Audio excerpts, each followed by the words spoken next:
En automne l'année dernière, nous avons commencé une série de prédications sur le sermon sur la montagne. Et puis il y avait une pause à Noël où on a étudié un peu le sujet d'une église aimante qui attire à Christ. Mais aujourd'hui, nous revenons au sermon sur la montagne pour une série de prédications qui continue ce qu'on a commencé l'année dernière. Jésus a commencé son ministère en Galilée vers l'année 30 de notre époque avec un message interpellant qui est toujours de l'actualité. Le royaume de Dieu est proche, changez de vie et croyez à la bonne nouvelle.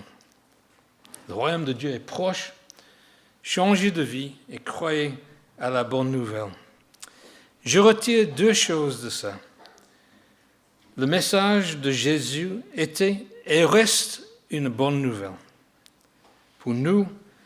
Et c'est un message aussi qui implique, qui exige un changement de vie de notre part. C'est les deux éléments de l'Évangile. C'est une bonne nouvelle qui exige un changement de vie de notre part. Et dans son Évangile, Matthieu, un disciple de Jésus-Christ, nous donne, dans le sermon sur la montagne, une prédication de Jésus qui approfondit ces deux thèmes. Quelle est la bonne nouvelle que Dieu a pour nous? Et qu'est-ce qui caractérise la vie de quelqu'un qui croit à cette bonne nouvelle? Et donc nous allons lire une partie du sermon sur la montagne, Matthieu chapitre 6. Nous allons lire au verset 1 jusqu'au verset 6 et puis 16 à 18. Je lis dans la version Semeur. Jésus prêchait. Prenez garde de ne pas accomplir devant les hommes ce que vous faites pour Dieu. Ne le faites pas pour vous faire remarquer, sinon vous n'aurez pas de récompense de votre Père céleste. Si donc tu donnes quelque chose aux pauvres, ne le clairons pas partout. Ce sont les hypocrites qui agissent ainsi dans les synagogues et dans les rues pour que les autres chantent leur louange. Vraiment, je vous l'assure, leur récompense, ils l'ont d'ores et déjà reçue. Quant à toi, si tu veux donner quelque chose aux pauvres, que ta main gauche ne sache pas ce que fait ta main droite. Que ton aumône se fasse ainsi en secret, et ton Père, qui voit dans le secret, te le rendra. Quand vous priez, n'imitez pas des hypocrites qui aiment Quand vous priez, n'imitez pas les hypocrites qui aiment à faire leur prière debout dans les synagogues et à l'angle des rues. Ils tiennent à être remarqués par tout le monde. Vraiment, je vous l'assure, leur récompense, ils l'ont d'ores et déjà reçue. Mais toi, quand tu veux prier, va dans ta pièce la plus retirée, verrouille la porte et adresse ta prière à ton Père. Et ton Père, qui voit dans les lieux secrets, te le rendra. Verset 16. Lorsque vous jeûnez, n'ayez pas, comme les hypocrites, une mine triste. Pour bien montrer à tout le monde qu'ils jeûnent, ils prennent des visages défaits. Vraiment, je vous l'assure, leur récompense, ils l'ont déjà reçue. Toi, au contraire, si tu veux jeûner, parfume tes cheveux et lave ton visage, pour que personne ne se rende compte que tu es en train de jeûner. Que ce soit un secret entre toi et ton Père. Alors ton Père qui voit ce qui se fait en secret te le rendra. Manu a donné un titre à ce message, Être chrétien, une pratique sans hypocrisie. Hypocrite. L'origine de ce mot vient du monde du théâtre grec. Un hypocrite était tout simplement un comédien, un acteur, quelqu'un qui joue un rôle. Il y a 2 ou 3 ans, nos enfants nous ont acheté des billets pour voir une pièce de théâtre à Paris, en plein air. C'était une pièce de Shakespeare, Winter's Tale, le conte d'hiver. Une tragicomédie écrite par William Shakespeare. Les personnages principaux dans la pièce étaient un roi, le roi et la reine de Sicile. Et les comédiens étaient très convaincants. Ils nous ont transportés dans un autre monde. C'était remarquable. Mais 30 minutes après la fin, Rosemary et moi attendions le bus. Et voilà, les comédiens sont venus pour prendre le bus avec nous. Quelle déception! Quelle déception de voir que celui qui jouait le rôle du roi, grand, imposant et majestueux, n'était qu'un Anglais comme moi.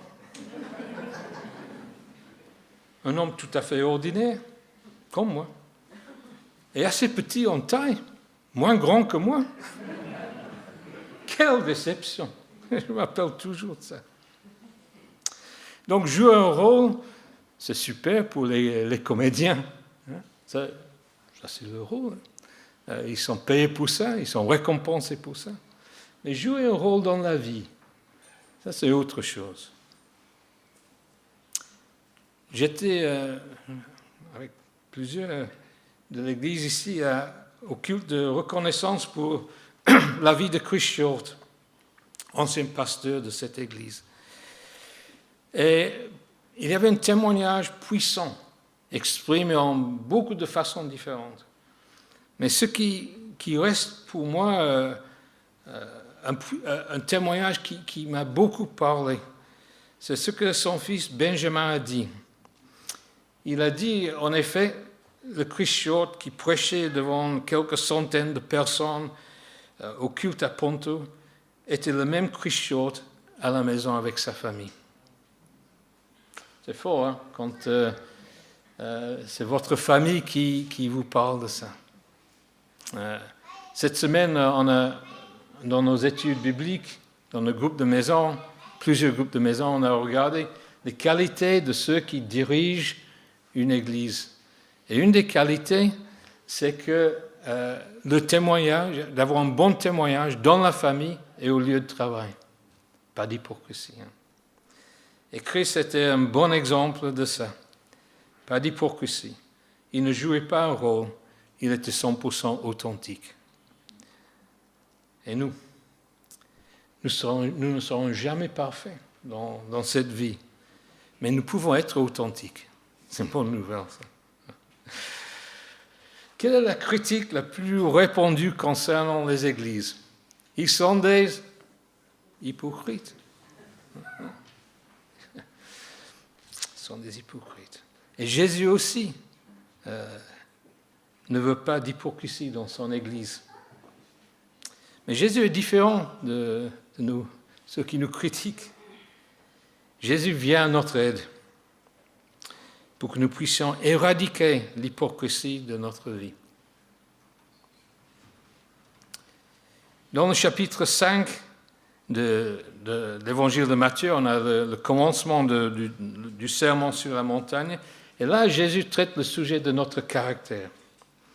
Mais dans le chapitre 6, où on est aujourd'hui, Jésus s'adresse à notre motivation en tant que disciple. Et si on peut faire un résumé de ce que Jésus dit, le verset 33 que nous n'avons pas lu est la clé.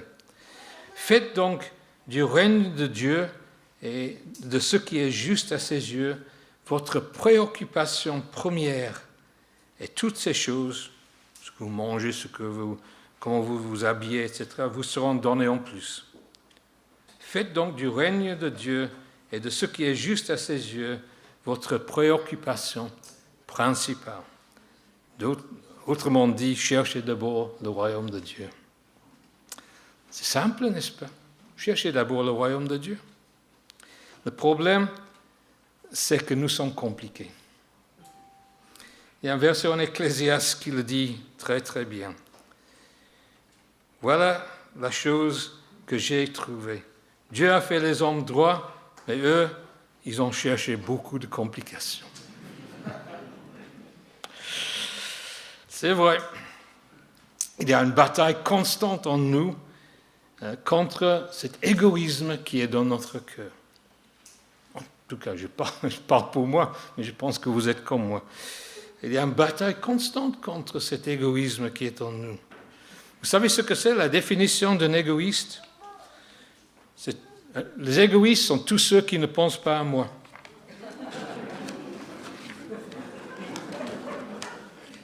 Mais c'est vrai.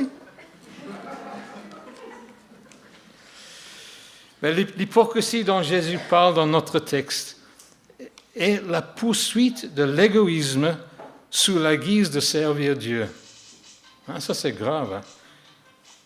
La poursuite de notre propre égoïsme sous la guise de servir Dieu. Donner l'impression que notre préoccupation principale est le royaume de Dieu, quand en réalité, nous cherchons d'abord notre confort, notre volonté, notre propre renommée. Aïe. C'est toujours un danger pour un chrétien. C'est toujours un danger pour un chrétien. Donc l'avertissement de Jésus, il commence ce chapitre avec les deux mots « prenez garde ». Attention, ding, ding, ding, ding. Notre attention. Heureusement, Jésus vient à notre aide. Il aime son Église énormément. Il aime son peuple énormément. Et il nous aime individuellement énormément. Claude, Jésus t'aime. Paul, Jésus t'aime. Roger, il est où Roger? Jésus t'aime. On peut dire à tout le monde, Jésus t'aime. Jésus nous aime et il veut venir à notre aide. Dans la lettre aux Hébreux, à la fin de notre Nouveau Testament, on trouve ces deux versets, je les mets ensemble. Jésus a été tenté en tout, comme nous le sommes, mais sans commettre de péché. Et maintenant, il peut secourir ceux qui sont tentés, parce qu'il a passé lui-même par la tentation et la souffrance. Jésus est tenté en toutes choses comme nous. Mais imaginez les tentations que Jésus avait de prendre la première place. Le diable même a tenté Jésus à ce sujet-là. Si tu es le Fils de Dieu. Mais Jésus a passé par ça sans commettre de péché. Est-ce qu'il peut nous aider, nous? Oui, bien sûr. Lui qui était 100% Dieu, 100% homme. Et Jésus nous donne dans notre texte 3 exemples de comment vaincre l'hypocrisie dans notre vie. Il prend 3 domaines de piété personnelle. Donner aux pauvres, prier, jeûner. Et dans son enseignement, dans ce chapitre 6, il y a une sorte de rythme pour nous aider à nous en souvenir. Chaque exemple suit le même modèle. Ce qu'il ne faut pas faire et pourquoi, et ce qu'il faut faire et pourquoi. Et dans les 2 pourquoi, son enseignement prend la forme d'un refrain qui se répète. C'est comme s'il a écrit un chant pour nous enseigner comment éviter l'hypocrisie. C'est un enseignement très sérieux, mais donné avec beaucoup d'humour. Il utilise les illustrations exagérées, comiques même, tout pour nous aider à garder en tête ce qu'il nous dit. Le principe est là dans le premier verset. Prenez garde de ne pas accomplir devant les hommes pour vous faire remarquer par eux ce que vous faites pour obéir à Dieu. Sinon, vous n'aurez pas de récompense de votre Père Céleste. Ça, c'est le principe du reste de l'enseignement. Prenez garde de ne pas accomplir devant les hommes pour vous faire remarquer par eux ce que vous faites pour obéir à Dieu. Sinon, vous n'aurez pas de récompense de votre Père céleste. Donc, moi, j'ai pris les 3 exemples et je les ai mis ensemble. Ce qu'il ne faut pas faire. Si tu donnes quelque chose aux pauvres, ne le clairons pas partout. C'est l'offrande, voilà mon chèque. 10 € cette fois-ci. Non. Si tu donnes donc quelque chose aux pauvres, ne le clairons pas partout. Ce sont les hypocrites qui agissent ainsi dans les synagogues et dans les rues pour que les autres chantent le louange. Quand vous priez, n'imitez pas les hypocrites qui aiment à faire leur prière debout dans les synagogues et à l'angle des rues. Il tient à être remarqué par tout le monde. Lorsque vous jeûnez, n'ayez pas, comme les hypocrites, une mine triste. Vous, pour bien montrer à tout le monde qui jeûne, ils prennent des visages défaits. Il ne faut pas faire ça. Pourquoi? Même réponse à tous les 3. Leur récompense, ils l'ont d'ores et déjà reçue. Aïe! Ça m'a touché quand j'ai préparé la prédication. Tout ce qu'on fait pour nous-mêmes, sous guise d'être pour Dieu, de valeur minime.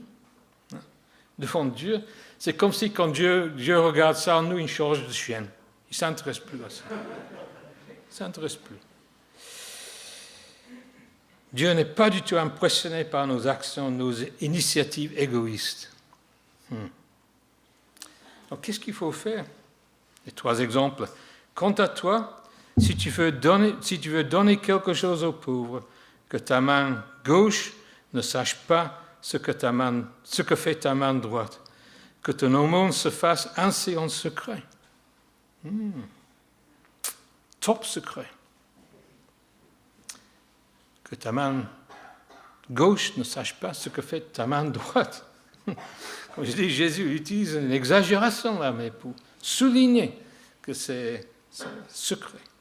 Mais toi, quand tu veux prier, va dans ta pièce la plus retirée, au fond du jardin, verrouille la porte et adresse ta prière à ton Père qui est dans le lieu secret. Le lieu secret, top secret. Toi, au contraire, si tu veux jeûner, parfume tes cheveux, lave ton visage, cherche ta meilleure cravate, pour que personne ne se rende compte que tu es en train de jeûner. Que ce soit un secret entre toi et ton Père qui est là dans le lieu secret. Ce n'est pas du tout une interdiction à prier à haute voix. Nous, on encourage ça dans l'Église. Ce n'est pas une interdiction de donner par chèque. Non, c'est seulement ce qu'il faut faire si vous trouvez que vous faites les choses pour attirer l'attention de tout le monde sur vous. Mais je dois dire qu'une générosité discrète et une vie de prière secrète sont toujours à la base d'une relation authentique avec Dieu. Toujours. Ça, c'est la base. Notre relation personnelle avec Dieu. Il faut nourrir ça. Je vous donnerai une illustration. Quand je suis allé commencer à faire mes études à un institut biblique, j'ai tombé dans un piège là. Je pensais que le fait que toute la journée j'étudiais la parole de Dieu, j'étais avec d'autres chrétiens, on commençait avec un culte le matin, que j'avais pas besoin de faire mon culte personnel avec Dieu le matin. Et j'ai fait ça pendant 3 mois. À la fin de ces 3 mois, j'étais prêt à tout abandonner, quoi. Parce que je ne retrouve plus cette vie qui vient de passer du temps ensemble avec notre Père Céleste. Et on néglige ça, c'est un grand danger si on fait ça. On a toujours besoin de nourrir cette qualité secrète de notre relation avec Dieu. Tout est basé sur ça. Et par son enseignement, Jésus nous invite à une foi active, mais humble, discrète et désintéressée. Je pense que ça résume bien l'enseignement de ce passage. Pourquoi? Jésus nous donne la réponse. Alors ton Père qui voit ce qui se fait en secret te le rendra. Ton Père qui voit dans le secret te le rendra. J'utilise un mot de notre pasteur. Wow! Parce que c'est ça. Wow! Jésus nous donne une invitation chaleureuse à développer une relation intime avec notre Père céleste. Wow! Remarquable. Hein? Tout ce qu'on peut recevoir si on fait des choses pour nous-mêmes, pas beaucoup de valeur, quoi. Mais tout ce qu'on fait pour Dieu a une grande valeur. Et je dois dire que ce n'est pas toujours évident de passer ces moments tout seul avec Dieu. Martin Lloyd-Jones, le grand prédicateur du dernier siècle, disait que la chose la plus difficile que Dieu nous demande, c'est de prier. En principe, c'est simple de prier. Bon, on parle de Dieu. C'est pas si simple que ça. Et je fais un petit pub là pour le week-end, la retraite spirituelle de l'Église. On a toujours besoin d'aide et d'encouragement dans la vie de prière.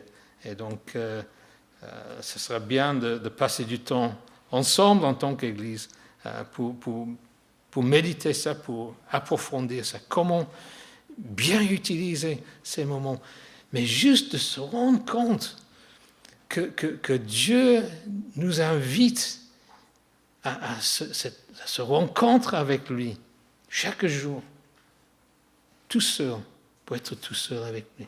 C'est quelque chose, hein? Vraiment quelque chose. On sous-estime ça.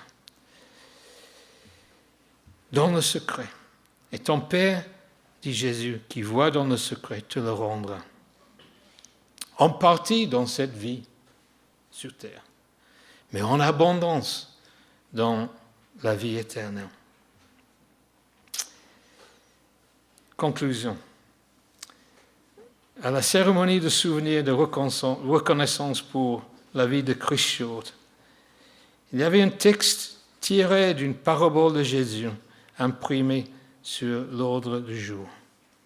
Ce sont les propos d'un roi à un de ses serviteurs. Le roi, bien sûr, représente Dieu. Et le roi dit à son serviteur, « Tu es un bon serviteur, en qui l'on peut avoir confiance. Tu t'es montré fidèle en peu de choses. C'est pourquoi je t'en confierai de plus importantes. Venez partager la joie de ton maître. » Ça, c'est la récompense que Dieu a pour nous si on cherche d'abord son royaume. Venez partager la joie de ton maître. Donc que la joie de notre Père céleste et de notre Sauveur Jésus-Christ soit notre motivation et notre récompense. Amen.